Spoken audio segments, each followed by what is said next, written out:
We turn to a story that proves that even if there may be 1,000 people in a room, you're never just a number. You have a voice that matters. The South Carolina Youth in Government program recently hosted its 34th annual Model Legislature and Court Conference, a chance for aspiring young politicians and leaders to mimic what a true session looks like. Our Justin Walsh shows us how these young minds are using their voices and perspectives to create solutions for community problems, all while preparing for what their futures could hold. Everyone has their own voice, and with that voice comes a choice of how to use it. And regardless of your age, it's never too early to use your voice to inspire change. When they are walking the halls of their hallway, they might just think, oh, I'm one of hundreds, but their voice truly does matter. Thousands of students from across South Carolina recently made their way up the stairs of the State House for the SCYMCA Youth in Government's Model Legislator and Court Conference, a chance for them to learn how to solve community problems through the democratic process, mimicking a typical legislative session. We're really just creating a model legislature, judicial, and then all of the auxiliary roles that would be part of what a legislative and judicial body would entail. So groups from several school districts prepare from the start of the school year.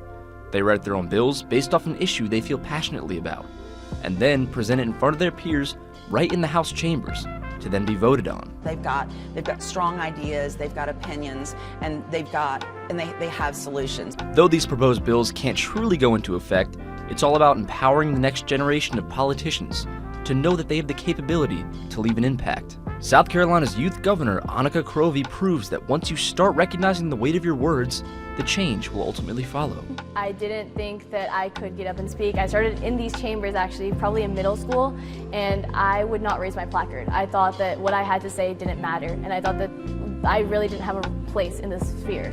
And as I got more comfortable with it, as I chose to speak up more and more, I started to realize that my voice did have an impact, and the things that I was saying did matter to the people around me. And though using your voice sometimes could lead to a debate in these chambers, the arguments are not what they set out to do here. As opposed to establishing a harsh line between sides, it's all about inviting all these sides together to feel safe in expressing their opinions, regardless of their views. No matter where you fall on the political spectrum in youth in government, there's always a place for you at the table. YIG reminds me that there's hope because there are students here who disagree on pretty much everything, and we still go out and get lunch together and we talk about these issues and we learn from each other and we hear about each other's diverse perspectives and passions. These students are starting now, so as they come into adulthood, they're aware of the fact that despite any differences they may have, prioritizing community and camaraderie comes above all else. A lesson that organizers continue to push. Our goal is to really create the next generation of good citizens, and by that we mean good neighbors. We want them to be aware of what's going on in their communities, to feel like they are empowered to make change where they see change needed, and then to know the avenues that change needs to be made in. So this conference isn't just meant to empower the next generation of politicians, but the next generation of good people. So for some, the impact of these youth in government conferences may fade over time as they grow and change into the community member they're meant to be. But for others, this vision of change and hope keeps them coming back every time. So it's just kind of a funny joke with my coworkers when I take PTO. They're like, oh, well, where are you going? And I say, well, I am chaperoning a youth in government conference. Proof that empowering and inspiring, if done early enough, can lead you down the path you're meant for in the future.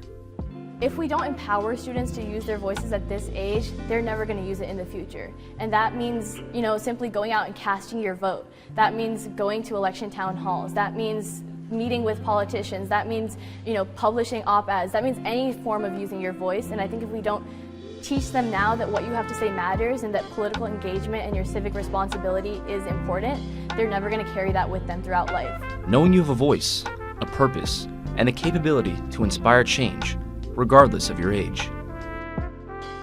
In Columbia, Justin Walsh, WIS News 10.